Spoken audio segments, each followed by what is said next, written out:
ఓం గం గణపతియే నమః. స్వర్ణలక్ష్మి నమస్తే అస్తు. పరబ్రహ్మ స్వరూపిణి రాజ్యం దేహి ధనం దేహి సర్వకామాంచ దేహి మే. ప్రతి ఒక్కళ్ళకి స్వర్ణలక్ష్మి అమ్మవారు బ్రహ్మ జ్ఞానాన్ని ఇవ్వాలని, తద్వారా ప్రతి ఒక్కళ్ళు ప్రతి నిమిషము చక్కగా నవ్వుతూ హ్యాపీగా ఉత్సాహంగా ఉండాలని, అలానే కొన్ని సందర్భంలో మనకు నచ్చినవి వస్తాయి, కొన్నిసార్లు కొంచెం లేటుగా రావచ్చు. అలానే మనకు నచ్చిన వాళ్ళు కొన్నిసార్లు మన దగ్గర ఉండవచ్చు, కొన్నిసార్లు దూరంగా ఉండవచ్చు. ప్రతి సందర్భంలో కూడా ప్రతి ఒక్కళ్ళు చక్కగా నవ్వుతూ హ్యాపీగా ఉండాలని, ఉత్సాహంగా ఉండాలని, అలానే మనస్తత్వం మనకి అమ్మవారు ఇవ్వాలని చెప్పేసి మనం కోరుకుందాం. అంతేకాకుండా అమ్మవారు మనకి ధనాన్ని ఇవ్వాలి, ఐశ్వర్యాన్ని ఇవ్వాలి, సర్వకామాంచ సిద్ధి, అనుకున్న ప్రతి కొరకు కూడా నెరవేరాలి. అట్లాంటి యొక్క అమ్మవారి యొక్క కృపా కటాక్షం మన మీద ఉండాలి. మనం ఎంతో ఉన్నతంగా ఎదగాలని చెప్పేసి మనం కోరుకుందాం. అంతేకాకుండా రాజ్యం దేహి, ప్రతి ఒక్కళ్ళకి ఒక అధికారము, పవరు, స్టేటస్, ఒక దర్జా, దర్పం, ఇవన్నీ కూడా ప్రతి ఒక్కరికి అమ్మవారికి మన అందరికీ ఇవ్వాలని చెప్పేసి మనం కోరుకుంటూ మనము మే మంత్ యొక్క రాశి ఫలాలు చెప్పుకుంటున్నాం. మే మంత్ రాశి ఫలాలు ఈ మంత్లో చాలా విశేషాలతో కూడుకొని ఉంది. ముందుగా ఒక 2 నిమిషాలు వాటి గురించి చర్చించుకొని తర్వాత 12 రాశుల గురించి మనం మాట్లాడుకుందాం. ఈ మాసం మనకు వెరీ ఇంట్రెస్టింగ్గా పౌర్ణమితో స్టార్ట్ అయ్యి ఈ మాసం అంతా అంటే మే మంత్ అంతా పౌర్ణమితో స్టార్ట్ అయ్యి పౌర్ణమితో ఎండ్ అయిపోతుంది. మనం చూసుకుంటే ఇందులో వైశాఖ మాస పౌర్ణమితో స్టార్ట్ అయ్యి జ్యేష్ఠ మాస పౌర్ణమికి మనకి మే మంత్ అంతా ఎండ్ అయిపోతుందని గమనించుకోవాలి. ఇందులో 3 ముఖ్యమైన విశేషాలు ఉన్నాయండి. ఒకటి, ఈ మంత్ మనకి బిగినింగ్లోనే బుద్ధ పూర్ణిమతో స్టార్ట్ అయిపోతుంది. దీన్ని గురు పూర్ణిమ అంటారు, బుద్ధ పూర్ణిమ అని అంటారు, వైశాఖ మాస పూర్ణిమ అంటారు. చాలా చాలా విశిష్టత కలిగిన పూర్ణిమ.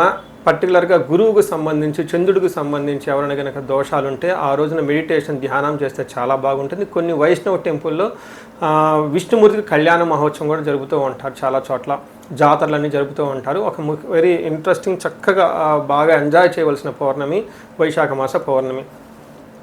తర్వాత మనకి 12 తారీఖు హనుమత్ జయంతి ఉంది. ఇది చాలా చాలా ముఖ్యం. పర్టికులర్గా ఏలినాటి శని ఎవరికైతే ఉంటుందో, తర్వాత కుజదశ, కుజుడు అనుకూలంగా ఎవరికైతే ఉన్నారో వీళ్ళు ఈ హనుమత్ జయంతిని చక్కగా జరుపుకోవాలని నేను కోరుకుంటున్నాను. ఆస్ట్రాలజికల్గా అంటే జ్యోతిష శాస్త్రం ప్రకారం ఒక ముఖ్యమైన విషయం ఉందని అందరికీ బాగా తెలిసింది, కర్తరి అంటారు. అంటే సూర్యుడి కృతికా నక్షత్రంలో ప్రవేశించిన తర్వాత సూర్యుడి యొక్క తీవ్రత చాలా అధికంగా ఉంటుంది కాబట్టి ఈ 13 రోజులు 15 రోజులు కర్తరి అంటారు. ఈ రోజుల్లో ఎక్కువగా మంచి మంచి పనులు చేయకుండా నిషిద్ధం అని చెప్తూ ఉంటారు. అంటే ఈ మాసంలో కర్తరి వచ్చేటప్పటికి 11వ తారీఖున కర్తరి స్టార్ట్ అవుతుంది, 28వ తారీఖు కర్తరి ఎండ్ అయిపోతుంది అనమాట. ఈ ఉన్న మధ్యలో 15-16 రోజులు మనం చూసుకుంటే కర్తరి అంటారు. ఈ కర్తరిలో జనరల్గా బావులు తవ్వటాలు, తర్వాత వ్యవసాయానికి సంబంధించిన పనులు స్టార్ట్ చేయటాలు, వివాహాలకు సంబంధించి లేదా కొంచెం గృహప్రవేశాలు లాంటివి చేయకుండా ఉంటే మంచిది. అయితే ఈ కర్తరి ఆధ్యాత్మికానికి సంబంధించిన పనులు చేయడానికి చాలా చాలా యోగ్యతనిస్తూ ఉంటుంది. హోమాలు చేసుకోవచ్చు, విద్యారంభం చేసుకోవచ్చు, చాలా మంచి మంచి పనులు, ఆధ్యాత్మిక సంబంధించిన ఎలాంటి పనులైనా చక్కగా చేసుకోవచ్చు. అలానే ఇంటికి సంబంధించిన పనులు, పాత ఇంటికి సంబంధించిన పనులు అవన్నీ చక్కగా చేసుకోవచ్చు. ఆల్రెడీ అంతకుముందు వివాహానికి సంబంధించిన పనులు చేస్తుంటే ఈ టైంలో కూడా కంటిన్యూ చేసుకోవచ్చు. అయితే కొత్తగా మాత్రం కొన్ని విషయాలు మాత్రం చేయకూడదని చెప్తుంటారు. సో ఇందులో ఇంతే కాకుండా జ్యోతిష శాస్త్రం ప్రకారం 4 గ్రహాలు ఈ మాసంలో కూడా మారుతూ ఉన్నాయి. ఇది కూడా ఒక ముఖ్యమైన విషయం. మనం ఇక ముందు వీడియోలో ఈ 4 గ్రహాల యొక్క ఇంపాక్ట్ ప్రతి రాశికి ఎలా ఉందో మనం తెలుసుకుందాం. కన్య రాశి కనుక చూసుకుంటే ఈ మంత్ ఓవరాల్గా ఎలా ఉందో మనం చూద్దాం. ఇందులో ఉన్న నక్షత్రాలు చూస్తే ఇందులో ఉత్తర 2, 3, 4 పాదాలు, హస్త 1, 2, 3, 4 పాదాలు, చిత్త 1, 2 పాదాలు అంతా కన్య రాశిలో ఉంటారు. పేరు బలం బట్టి మనం చూసుకుంటే వీళ్ళకి టో, పా, పీ, పు, షం, నా, పాపే అనే లెటర్స్ కూడా ఈ కన్య రాశిలో ఉంటారని గమనించాలి. మనం ముందుగా చెప్పుకునే విధంగా 4 గ్రహాలు ఇందులో మారటంతో ఈ రాశి వాళ్ళకి ఓవరాల్గా ఎలా ఉందో మనం చూద్దాం. అందులో లఘు గోచారం, సూక్ష్మ గోచారం ఉన్న కాన్సెప్ట్ ప్రకారం మనం చూస్తే వీళ్ళకి ఫస్ట్ 15 రోజు కొంచెం శారీరకంగా ఇబ్బందులు వచ్చే విధంగా ఉంటుంది. అంటే బాడీలో హీట్ అవ్వటము, కొంచెం టైర్డ్నెస్గా ఉంటుంది. 15 డేస్ తర్వాత మీ చుట్టూ ఉన్న వాతావరణం ద్వేషపూరితంగా ఉంటుంది. మిమ్మల్ని కొంచెం ఇబ్బంది పెట్టాలని జనాలు ఎక్కువ ఉంటూ ఉంటారు. తర్వాత కుజుడు మీకు కొంచెం ఇబ్బంది పెట్టే పొజిషన్లో ఉన్నాడు. అంటే పనిలో ఆటంకాలు కలిగిస్తూ ఉంటాడు. కొన్నిసార్లు అనుకున్న పనులు ఆగిపోయే అవకాశం ఎక్కువ ఉంటుంది. దీనితో పాటుగా మీకు విఘ్నాలు కలుగుతూ, ఆటంకాలు కలుగుతూ గొడవలు అయ్యే అవకాశం ఉంది. అంటే ఒక రకంగా చెప్పాలంటే కన్య రాశి వాళ్ళకి కొంచెం జాగ్రత్తగా ఉండవలసిన మంత్. అంటే ఏ ప్రకారంగా చూసుకున్నా కొంచెం ఇబ్బందులు, సవాళ్ళతో కూడుకొని మిమ్మల్ని అగౌరవపరచాలి అనుకునే వాళ్ళు మీ చుట్టూ ఉండేవాళ్ళు ఎక్కువ ఉంటారు. కొంచెం గమనించుకొని ఎవరితో పడితే వాళ్ళతో మీరు కొంచెం కలవకుండా డీలింగ్స్ పెట్టుకోకుండా, బిజినెస్లు చేయకుండా కొంచెం ఆలోచించుకొని ఒకటికి 2 సార్లు వెరిఫై చేసుకొని ముందుకెళ్తే ఈ మంత్ చాలా బాగుంటుందని గమనించాలి. ఎందుకంటే మన గ్రహం ప్రకారం చూసుకుంటే వీళ్ళకి సూర్యుడు 9వ స్థానంలో ఉండటంతో 9వ స్థానంలో ఎప్పుడైతే సూర్యుడు ఉన్నారో మనకేం చెప్తారంటే సంస్కృతంలో నిందాపరాధ కలహం నిర్దోషచ్చ ధనక్షయ పుణ్యలాభార్థ నాశనాచ విరోధ విచార నవమే రవి భవేత్ అంటారు. అంటే 9వ స్థానంలో సూర్యుడు ఉంటే ఏమవుతుంది, నిందాపరాధం, పాపం మీరు చాలా అమాయకంగా ఉంటారు, కానీ మీకు ఎలాంటి తప్పు లేకపోయినా కానీ మిమ్మల్ని నిర్దోషులుగా ట్రై చేయాలని, మిమ్మల్ని బ్లేమ్ చేయాలని, మీ మీద బ్లేమింగ్స్ పెట్టాలని చెప్పి ట్రై చేస్తూ ఉంటారు. అంతేకాకుండా వృధాగా గొడవలు పెట్టుకుంటూ ఉంటారు. కలహం నిర్దోషచ్చ, మీలో ఎలాంటి లాభం లేకపోయినా కానీ మిమ్మల్ని కావాలని గొడవ పెట్టుకుంటూ ఉంటారు. ధనం కూడా కోల్పోతూ ఉంటారు. పుణ్య లాభార్థ నాశనాచ్చ, అంటే మంచి ఉద్దేశంతో మీరు రియల్గా వేరే వాళ్ళకి హెల్ప్ చేయాలని ముందుకెళ్తే మిమ్మల్ని అపార్థం చేసుకునే వాళ్ళు ఎక్కువ ఉంటారు. మీరు ఇచ్చిన పనికి రిజల్ట్ రాకపోక మిమ్మల్ని ఇంకా అపార్థం చేసుకునే వాళ్ళు ఎక్కువ ఉంటారు. దీన్ని ఎన్కాష్మెంట్ చేసుకునే వాళ్ళు ఎక్కువ ఉంటారని గమనించుకోవాలి. బట్ ఓవరాల్గా సూర్యుడు మంచి చేసి వెళ్ళిపోతాడని కూడా గమనించుకోవాలి. అదేవిధంగా కుజుడు వీళ్ళకి 8th హౌస్లో ఉండటం మిక్స్డ్ రిజల్ట్ వస్తుంది అని చెప్పుకోవాలి. మిక్స్డ్ రిజల్ట్ అంటే గ్రహం 8వ స్థానంలో ఉండటం బట్టి ఏమవుతుంది అంటే ప్రవాస కార్యహాని సాత్ కసారోగ పీడనం స్థాననాశనురచ్ఛేద అస్తమస్థిత్ భవేత్ రవి అంటారు. అస్తమస్థిత్ భవేత్ ధారాసుతే అంటారు. ధారాసుతుడు అంటే కుజుడు వీళ్ళకి 8వ ఇంట్లో ఉండటం ఏమవుతుంది, ప్రవాస కార్యహాని సాత్ అంటే ఉన్న ప్రదేశం నుంచి దూర ప్రయాణాలు చేసే అవకాశం ఎక్కువగా ఉంటుంది. దగ్గు విపరీతంగా వచ్చే అవకాశం ఎక్కువగా ఉంటుంది. రుణచ్ఛేద, రుణాల యొక్క బాధలు ఎక్కువగా ఉంటాయి. మీరు ఇంతకుముందు డబ్బులు ఎవరైనా ఇవ్వాల్సి ఉంటే ఈ టైంలో వాళ్ళకి మీకు క్రెడిట్ కార్డు బిల్లులు కానివ్వండి, పెండింగ్ ఉన్న బిల్లుల రూపాయన మీకు వచ్చి ఇబ్బందులు పెట్టే అవకాశం ఎక్కువ ఉంటుందని గమనించుకుంటూ ఉండాలి. దానితో పాటు స్థాననాశ, మీకు ఉన్న పదవి కానీ లేదంటే జాబులో కానీ విపరీతమైన ఇబ్బందులు వచ్చేసి మీకు డౌన్ గ్రేడ్ అయ్యే అవకాశం ఉంటుంది. మీ పెర్ఫార్మెన్స్ని గమనించాలి. సో అయితే కుజుడు మళ్ళీ మిక్స్డ్ రిజల్ట్స్ ఇస్తూ ఉన్నారు. వీళ్ళు ధనాన్ని, సక్సెస్ని తీసుకొని వస్తూ కూడా ఉన్నారు. అంటే ప్రతి గ్రహం మీకు కొన్ని సవాళ్లతో పాటుగా కొంచెం ఫేవరేట్గా చేసే అవకాశం కూడా ఉంది. ఫైనల్గా చాలా ఇంపార్టెంట్, శుక్రుడు 10వ స్థానంలో ఉండటంతో ఇప్పటిదాకా మీకు అనుకూలంగా ఉన్న స్త్రీలు ఎవరైతే ఉంటారో మీకు ఎదురు తిరిగే అవకాశం ఉంటుంది. ఇదే విధంగా స్త్రీలకైతే మీకు ఇప్పటిదాకా అనుకూలంగా ఉన్న ఆఫీస్లో కానీ ఇంట్లో కానీ ఎవరైనా జెంట్స్ ఉంటే వాళ్ళకి మీకు ఎదురు తిరిగి మీకు నెక్ టు నెక్ ఢీ అనేటట్టు మాట్లాడే ఉండే అవకాశం ఎక్కువ ఉంటుంది. కాబట్టి మనకేం చెప్తారంటే వెకులం చైవ నిస్సత్వం మర్ధానాశనం రిపోభయ స్త్రీ సౌఖ్య హాని మాప్నోతి దశమస్తే భగవత్ భృగునందనే అని చెప్తారు. అంటే భృగునందుడు అంటే శుక్రుడు వీళ్ళకి 10వ స్థానంతో ఉండటంతో వెకులం అంటే మనసులో ఎప్పుడు ఏదో ఒక బాధగా ఉండే అవకాశం ఉంటుంది. తర్వాత నిస్సత్వం అంటే ఏమీ చేయలేకపోతాం, ఏదైనా చేయాలనుకున్నా కానీ చేయలేకపోవటం, శారీరకంగా అర్ధనాశనం ధనం కోల్పోతూ ఉంటారు. స్త్రీ సౌఖ్యం హాని అంటే ఇప్పటిదాకా మీకు స్త్రీలు సపోర్ట్గా ఎవరైనా ఉంటే వాళ్ళ నుంచి మీకు అపోజిషన్ వస్తుంది. ఇన్ ద సేమ్ వర్స్ స్త్రీలు అయితే జెంట్స్ నుంచి అపోజిషన్, మిమ్మల్ని కావాలని చెప్పేసి ఆటంకాలు పెట్టేవాళ్ళు ఎక్కువగా ఉంటారు. మిత్రుల ద్వారా లాభము, ఉద్యోగ లాభం కూడా చూపిస్తూ ఉన్నాయి. ఒక రకంగా చెప్పాలంటే మిక్స్డ్ రిజల్ట్ అని మనం చెప్పుకోవచ్చు. అయితే శుక్రుడు 4వ స్థానంలో చూడటంతో శుక్రుడు ఇక్కడ మంచి కూడా చేస్తున్నాడు. ఏ విధంగా, వెహికల్ కొనుక్కోవచ్చు, ఫ్రిడ్జ్ కొనుక్కోవచ్చు, లాంటి ఏసీలు కొనుక్కోవచ్చు, లేదంటే మీకు లగ్జరీ కంఫర్టబుల్గా ఉండే ఐటమ్స్ మీకు కొనుక్కోవచ్చు, చక్కగా ఫుడ్ తినవచ్చు, ఇల్లు కొనుక్కునే అవకాశము, ఇంటిని డెకరేట్ చేసుకునే అవకాశం ఇదంతా ఉంటుంది. ఒక రకంగా ఇక్కడ మీకు ప్రతి గ్రహము అనుకూలంగా ప్రతికూలంగా ఉంది కాబట్టి ఓవరాల్గా కొంచెం జాగ్రత్తగా ప్లాన్ చేసుకుంటే బాగుంటుంది.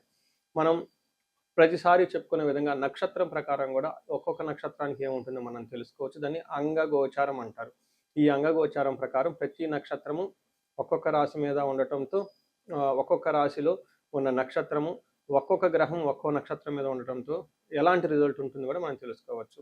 ఇందులో భాగంగా ఉత్తర ఫాల్గుని నక్షత్రం వాళ్ళకి చూస్తే వస్త్రలాభము, రాజ్యము, లాభము చూపిస్తుంటుంది. అంటే వీటితో పాటుగా పరవాసము అంటే కొన్ని రోజులు అవుట్ స్టేషన్లో ఉండే అవకాశం, లేదంటే ఫారిన్లో ఉండే అవకాశం ఉంటుంది. తర్వాత వీళ్ళకి ఛాలెంజెస్ దరిద్రము, దేహపీడనం, కొంచెం హెల్త్ కాంప్లికేషన్స్ ఉంటుంది, ధనానికి ఇబ్బంది పడుతూ కూడా ఉంటారు. హస్తా నక్షత్రం వాళ్ళు చూస్తే మనకి రాజ్య లాభము అంటే వీళ్ళకి ప్రమోషన్స్ వచ్చే అవకాశం ఎక్కువగా ఉంటుంది, లాభప్రదంగా ఉంటుంది. అయితే వీళ్ళకి ధనము, దరిద్రహీనత రెండు చూపించంటే ఒక పక్క ధనం హీనత అంటే ధనం లేకపోవటము, టయానికి కావాల్సిన ధనం కూడా అందకుండా ఉండే అవకాశం ఉంటుంది. చిత్తా నక్షత్రం వాళ్ళు గమనించుకుంటే వీళ్ళకి రాజ్యలాభము, వస్త్రలాభము చూపిస్తుంది. అంటే ఒక పక్కన వీళ్ళకి పదవి ప్రమాణం లేదంటే ప్రమోషన్స్ వచ్చే అవకాశం ఎక్కువగా ఉంటుంది. వస్త్రలాభం చూపిస్తుంది. షాపింగ్స్ అవన్నీ చక్కగా చేసుకుంటారు. వీరికి కూడాను ధనహీనత, దరిద్రము 2 చూపిస్తూ ఉంటుంది. ఇంతేకాకుండా అష్టా చిత్తా నక్షత్రాలకు సూర్యుని యొక్క ప్రభావం ఉండటంతోటి శారీరకంగా గాయాలయ్యే అవకాశం ఉంటుంది. ఉత్తర ఫాల్గుని నక్షత్రం వాళ్ళకి పశునాశనం అంటే అగ్రికల్చరల్ రిలేటెడ్ మనకి వ్యవసాయదారులు ఎవరైనా ఉంటే వాళ్ళకి సపోర్ట్ ఇవ్వాల్సిన ఎద్దులు కానివ్వండి, లేకుంటే ఇలా పశునాశనం అని చెప్తూ ఉంటారు. అయితే సిటీలో ఉన్న వాళ్ళు ఎన్ఆర్ఐలకు వీళ్ళది ఉండదు కాబట్టి వీళ్ళకి బాగా రిసోర్స్ఫుల్గా ఉండి సపోర్టివ్గా ఉండే వనరులు అండ్ రిసోర్సెస్ అందుబాటులో లేకుండా ఇబ్బంది పడే అవకాశం ఉందని గమనించాలి. సో చూశారు కదండి ఈ రాశి వాళ్ళకి ఎలా ఉందో.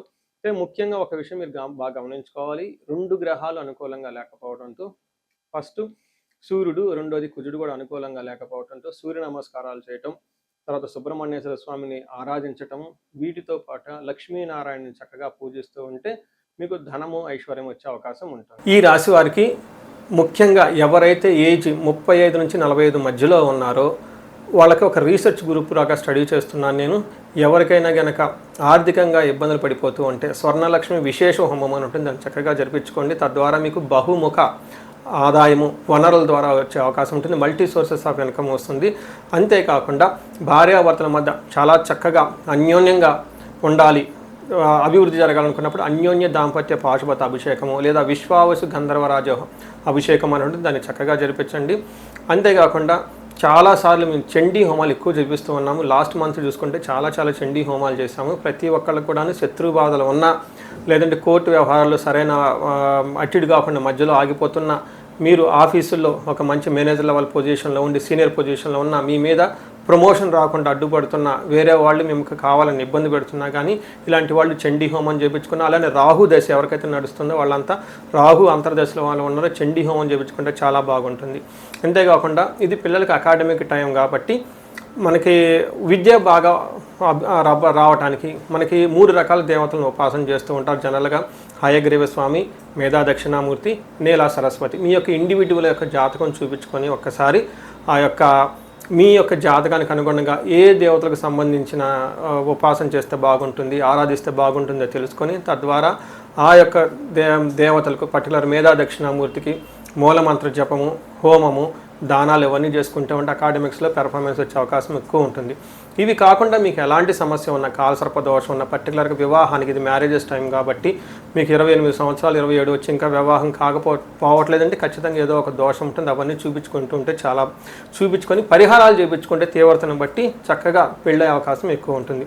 ఇవి కాకుండా మీ లైఫ్ అప్పటిదాకా 35 ఇయర్స్ వరకు చాలా బాగుంది, మాకు 35-45 మధ్యలో ఉండి అనుకోని విధంగా మేము మధ్యలో కెరీర్లో ఆగిపోయాము, స్టాగ్నేషన్ పీరియడ్ వచ్చింది, కన్ఫ్యూజన్ వచ్చింది, ఎటెల్లలో అర్థం కావట్లేదు అనుకున్న వాళ్ళు ఒక్కసారి జాతక చక్రం చూపించుకొని ఎందుకు ఇది వచ్చింది, దానికి ఏమన్నా శాపాలు ఉన్నాయా లేదంటే ఏమన్నా గ్రహ దోషాలు ఉన్నాయో తెలుసుకొని ఆ శాపాలు ఆ గ్రహ దోషాలు తీసేసుకుంటే లైఫ్ 10 ఇంట్లో ఖచ్చితంగా ముందుకెళ్తూ ఉంది. ఇంకా ఒకటి, ఎవరికైతే ఏలినాడు శని, అర్ధాశ్రమ శని, తర్వాత అష్టమ శని నడుస్తూ ఉందో వాళ్ళందరూ కూడాను చక్కగా సంపూర్ణ శాంతి పూజలు చేయించుకోవాలని చెప్పేసి, మీకు ఎలాంటి సమస్య ఉన్నా కానీ దానికి చక్కటి పరిష్కారం ఉంది. ఎలాంటి కన్ఫ్యూజన్ ఉన్నా దానికి పరిష్కారం మీ జాతకంలోనే ఉంది.